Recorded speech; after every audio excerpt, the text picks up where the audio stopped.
So hey everybody, this is me Raman. Welcome to my channel. If you're new, please go and subscribe. So in this video, we are going to see about Borley Rectory, considered to be the most haunted places or house in England.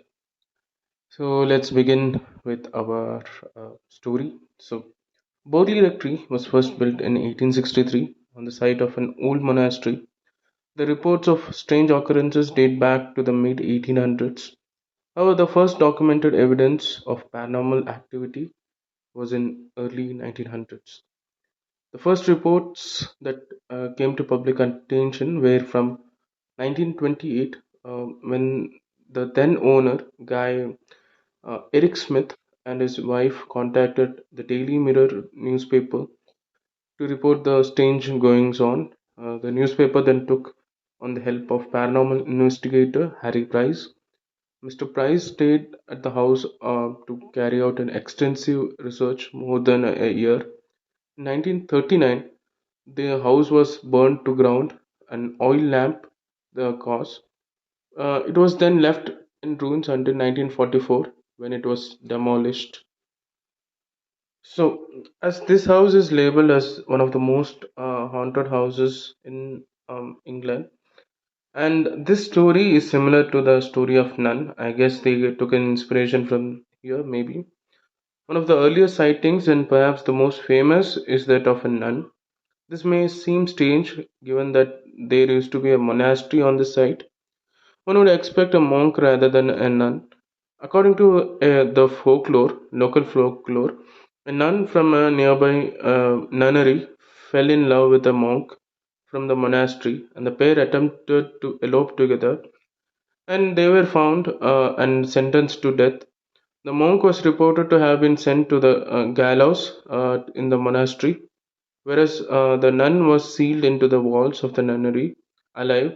This nun is believed to be the one of the ghosts that is seen on the grounds of the Borley Rectory, looking for the monk in the hope of running away together once more, maybe.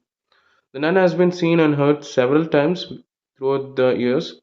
She seemed to be the most active during the time in which Rev. Henry Bull lived here there.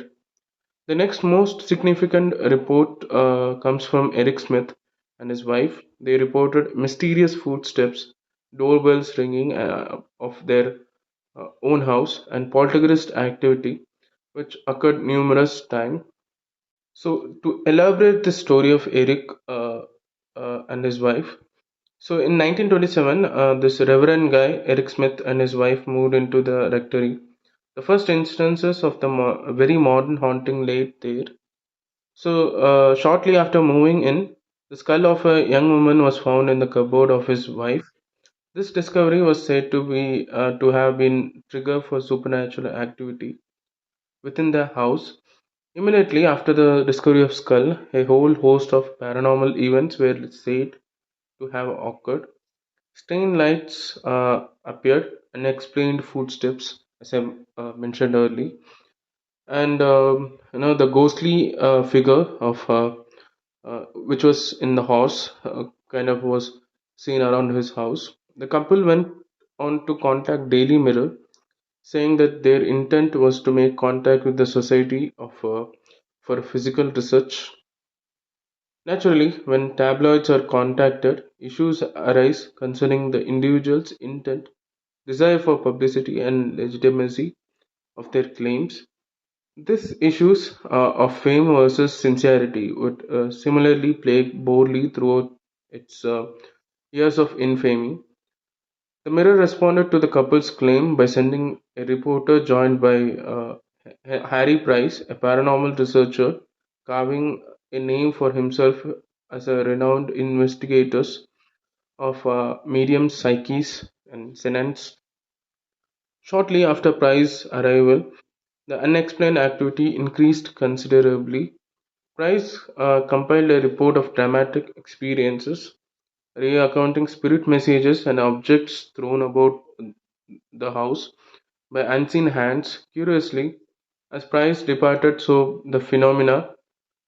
By June 1929, the Smiths would leave Borley and be replaced in October 1930. by the Lionel Algerian Foster and Marilyn, his wife, and their daughter Adelaide. Uh, it would be a, it would be this family and Marilyn in particular would become most synonymous with the ghostly goings on.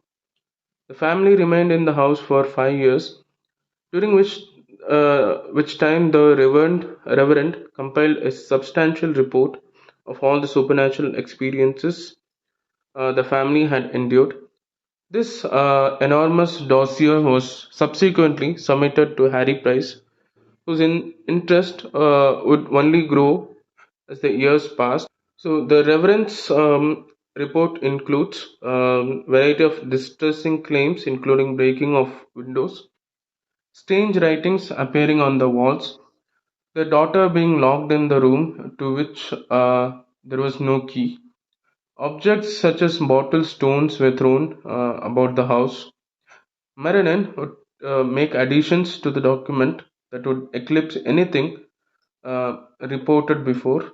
The Reverend's wife appeared to be at the center of the most extreme poltergeist activity, claiming to have been violently thrown from the bed and periodically attacked by an unseen agent. So this doesn't end here actually. Reporting back to the Daily Mirror, Price was understandably interested and concerned after reading the Reverend's report. Sought to exorcise the house. He attempted on two occasions, but to no avail. The phenomena was here to stay. Price's report in 1929 gained instant and enormous public attention, and soon enough, a whole gang of amateur reporters and physical researchers would attend the rectory in the hope of studying the phenomena. The rectory continues to receive unwelcome attention of hundreds of curious people, and at the night, the headlights of their cars may be seen for miles around. One enterprising firm even ran a motor coach to the rectory, inviting the public to come and see the Borley ghost, while cases of rowdyism were frequent. However, for the investigators' initial interest, one common conclusion prevailed. Marilyn was the cause, whether the intentionally or subconsciously. She was to the firmly placed at the center of the storm. The uh, illegible writing, what appeared on the walls of the rectory, has proved to be one of the most enduring images of the Borley saga that maintains interest to this day. So, the beginning of 1931 and addressed to Marilyn alone, pleas for the rest and mass prayers would scrawl across the walls in the manic scribble, frequently illegible in their panicked state. Following a visit to Borley, professional medium Guy Elstrange wrote that, later being entertained by the rector and his wife, he heard for the first time of a mysterious forms, male and female, being seen inside and outside the house, of lights in unoccupied rooms, of articles appearing and being thrown, of fires breaking out, of mysterious whisperings and unexplained writings on walls and scraps of paper. Once the rector told him he was working alone in his study when he saw a pencil rise from the desk and scrawl words on the wall in front of him, and no hand was visible. So this was said by Guy L. Lestrange, who came here. However, like so much of rectory history, L. Lestrange's claim are regarded as false, considering that Reverend was meticulous in his accounts and never reported such phenomena himself. And certainly, no levitating pencils and enduring images is one of visual imagination of the guy's part. And uh, nonetheless, when Marian's name was first appeared scrawled on the scraps of paper, they soon attempted to establish a method of written communication, asking that what the spirit wanted, to which it replied, "Rest." It was years later that the scribbles moved to walls and the attempts to engage with the restless spirit continued. The writing and attempts at the communication were studied, documented, enhanced with the pencil photographed, and removed with no solid resolution to the police. The couple's toddler, however, was noted to be, in the words of Andrew Clark in his essay, "No hand was visible." An inerrant scribbler, he goes on to explain the timeline of the writing citing via Lionel Foster account that there was a rash of scrawls on the bits of the paper before the end of March 1931, which were still happening, which when the Braithwaites, a prominent local family interested in spiritualism, visited the rectory, held a seance, managed to save one of the bits of the paper for posterity. And subsequently, the wall writings themselves coincided with the start of Marian's affair with the lodger Frank Peerless. Despite many recorded incidents being considered authentic or truly unexplained, any perceived legitimacy of Marian's claim was irreparably damaged after confessed of being in sexual relationship with a family's lodger. Marian would go on to explain that she frequently used to claim supernatural phenomena to conceal her affair, explaining away noises and suspicion with a swift mention of a ghost. The story of Borley already had a sensation and death. To add sex into the reports, to the etch the family into the history books as the ghostly scandal gripped the nation. So as you can see, this is Marian Foster when she was living with lodger Frank Peerless in London. The Fosters would leave Borley in 1935. The building stood empty for a short while. However, in 1937, Harry Price would return and take up residence in the house for 1 year, employing a group of 48 individuals, predominantly students, working weekends. Price and his so-called official observers conducted variety of experiments within the house, recording instances of perceived paranormal phenomena. In a flurry of experimentation, Price brought in several mediums, conducted huge series of seances. In one instance of 1938, medium Helen Glanville was reported as having made successful contact with the nun and an unidentified male spirit. The later spirit was to predict the rectory's ultimate destruction by fire on 27th March 1938. And for all spirit's confidence, he nor the medium channeling him were too far from the truth. On 27th February 1939, the rectory's new owner, Captain W. H. Gregson, was moving into the property when an oil lamp was upturned and the house was set ablaze.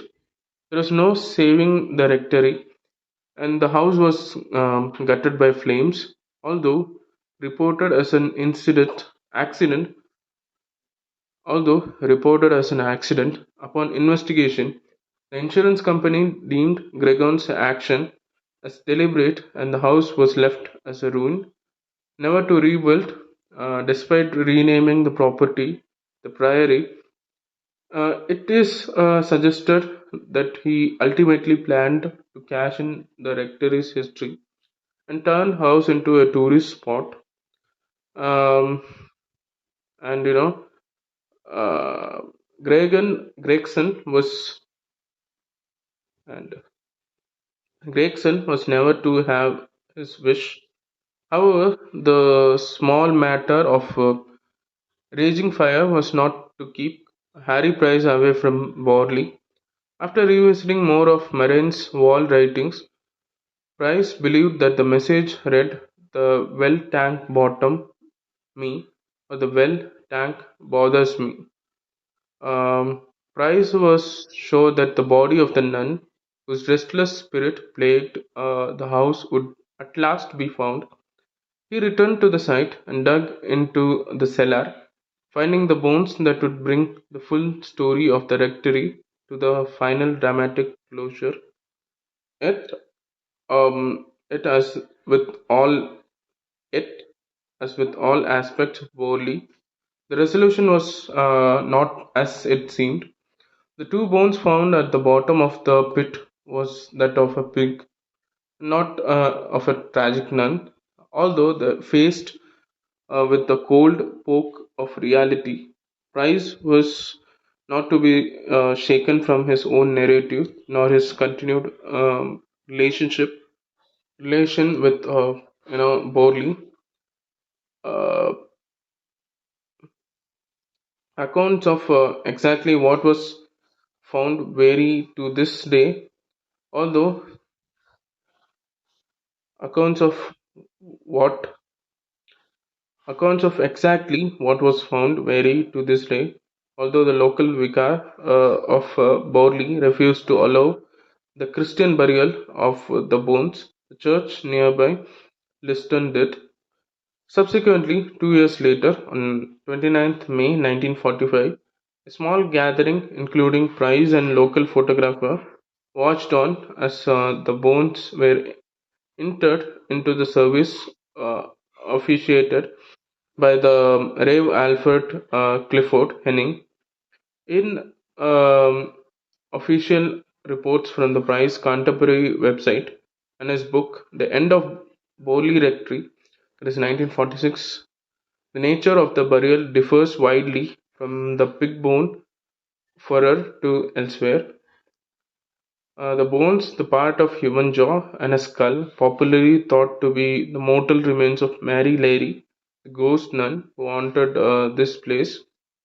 The rectory site were placed in a wooden box and lowered into a small hole dug by the rector earlier in the day. So this was something that was quoted by this guy Price. So whatever I'm quoting, I'll just put in the video. If you are watching till now, it's a great thing. The rectory was demolished in 1944. Even in this process of destruction, ghostly visions continued. Harry Price attended the site with his researcher Cynthia Letsham and a photographer David Schreeman, with the intent of gathering images for an article to be published in the Life magazine, as the group were unable to approach the building during demolition. Photographs were taken of the frontage of the building, uh, was slowly raised to the ground. After developing the photographs, uh, one in particular caught Price's eyes. One photograph showing a brick in mid-air was placed center stage, inferring the brick was leviating uh, rather than falling. The Price was able to publish another claim about the inherent darkness of writing in the end of the Borley Rectory. He said, as Mr. Screeman pressed the trigger which operated the shutter mechanism of his camera lens, a brick or a part of brick suddenly shoot up about 4 feet into the air in front of what remained of the kitchen passage, just below the bathroom passage. The three of us saw it, and I said we were at the least of 100 feet away from it. We laughed and called it the last phenomenon, said the poltergeists were demonstrating in honor of our visit. Of all prize claim, the last gasp of floating brick is arguably the one mostly easily dismissed. With the loss of Borley came the loss of prize association and renowned with the sight of gripped the nation. However, one may support Price's earlier investigations. A floating brick seems to be little more than a desperate grasp for the proof. Falling masonry does not poltergeist make. Henry Price died on 29th March 1948. Yet his research and work with the Borley was not to rest easily.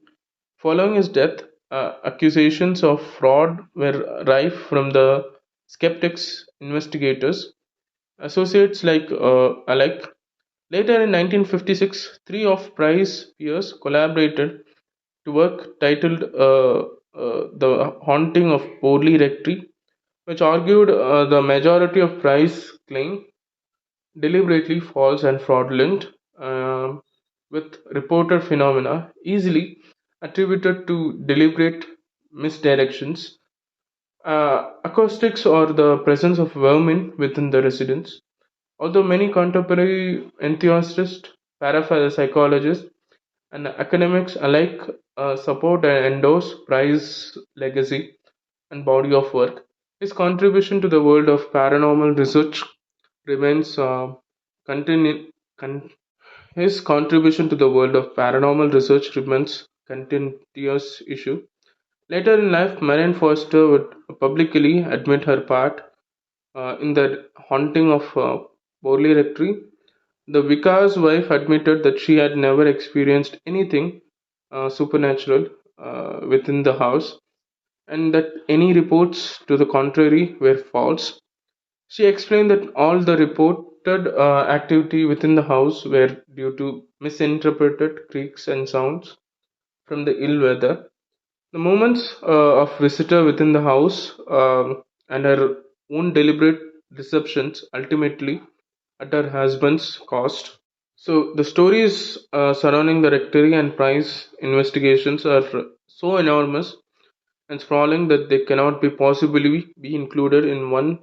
So that's it, people. Thanks for watching. Like, share, and subscribe. And don't forget to click on the bell icon to get more updates. And comment me down below what is your opinion about this. Share maximum. Thank you.